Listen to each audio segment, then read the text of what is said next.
तुहाकु तुहा वर्षा सांगकु मझे मझे बिजुली घड़घड़ी शब्द दुई पार्श्वर थिबा गछ गुड़िक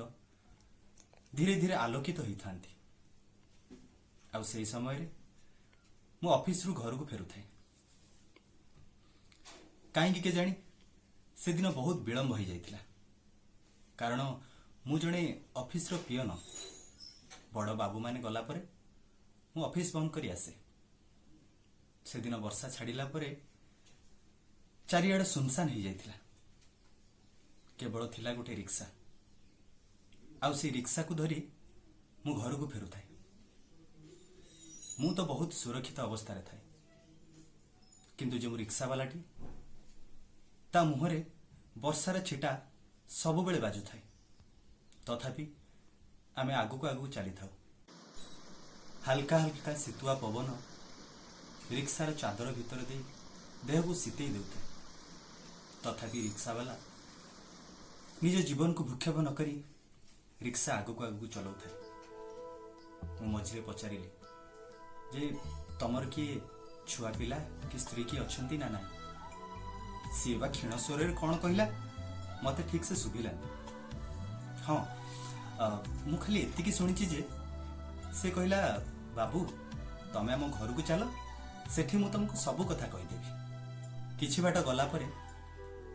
हठात रिक्शा वाला रिक्शा रखीदेला सामना रे देखिला बेल को कहीं जड़े धला लुगा परिधान कर स्त्री जनक सामना को चली आस अवश्य वर्षा एत जोर होता जे मु ठीक से देखी पार्लिनी अवश्य चदर टेकी देखिला बेल को मो आखि को विश्वास कर पार न था किछि समय पर देखिली से स्त्री लोकटा कुआडे कौन उभान हो गला तापरे रिक्शा वाला आसी पुणी रिक्शा चलेला मते लागिला सते जेमती से रिक्शा वालाटा तार अति घनिष्ठ अति निजर नले कौन पे से रिक्शा को छाड़ी ता पाखु दौड़ी गला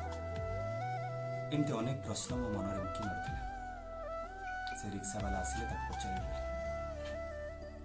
हाँ से रिक्शा वाला को पचारली जे तमे कौन पे ता पाखु चली गल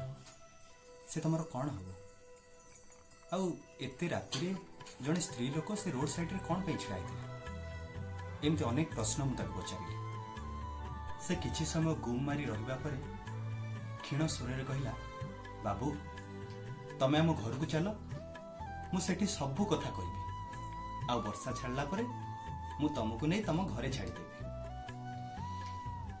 एमती कहबा परे से रिक्शा आगो को चलेगा रास्ता घाट सब सुनसान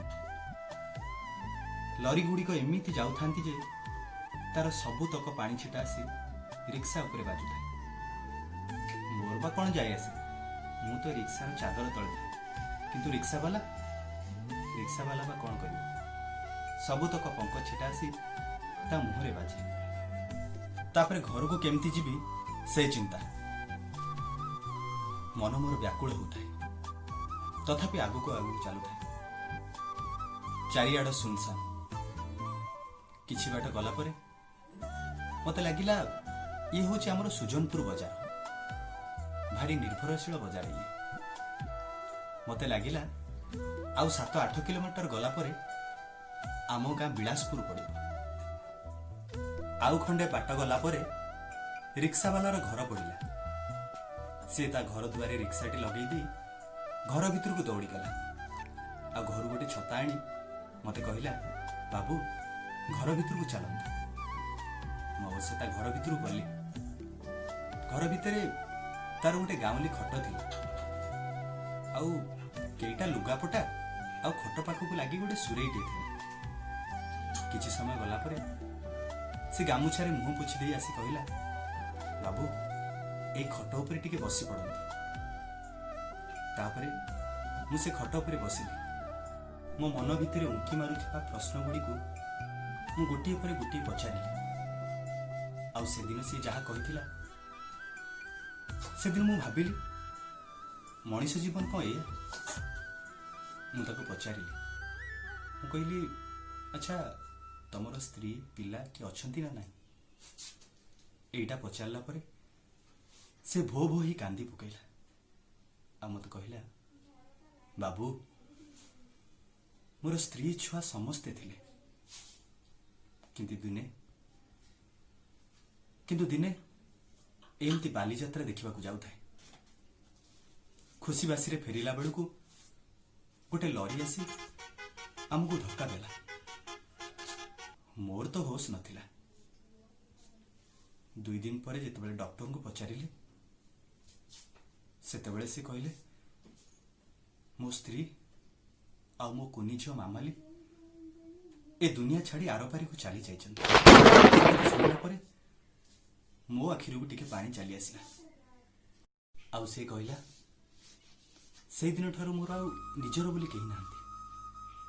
ଏଇ ରିକ୍ସା ଖଣ୍ଡକ ହଉଛି ଭରସା। ଆକୁ ନେଇ ମୁଁ ବାଟ ଚାଲୁଛି। ଆଉ ବାବୁ, ଆପଣ ଯୋଉ କାଲି ଘଟଣା ଦେଖି ବିସ୍ମିତ ହେଲେ ନା, ତାହା ମଧ୍ୟ ସତ। ସେ ଆଉ କେହି ନୁହେଁ, ସେ ହଉଛି ମୋ ସ୍ତ୍ରୀ, ଯାହାକୁ ପ୍ରତିଦିନ ମୁଁ ସେ ଗଛ ମୂଳେ ଦେଖେ। ଆଉ ତାପରେ ରାତିରେ ଆସି ଖାଇ ପିଇ ଆରାମରେ ଶୋଇପଡ଼େ। ତାପରେ ସକାଳୁ ଉଠି ରିକ୍ସା ଧରି ପୁଣି ମୋ କାମରେ ଚାଲିଯାଏ। ଏଇ ହଉଛି ମୋ କାହାଣୀ ବାବୁ, ଏଇ ହଉଛି ମୋ କାହାଣୀ। ପୁଣି ଆପଣମାନଙ୍କ ସହିତ ଦେଖାହବ ଆଉ ଏକ ନୂଆ ହୃଦୟସ୍ପର୍ଶୀ କାହାଣୀ ସହିତ। ସେତେ ପର୍ଯ୍ୟନ୍ତ ବିଦାୟ ଦିଅନ୍ତୁ। ନମସ୍କାର।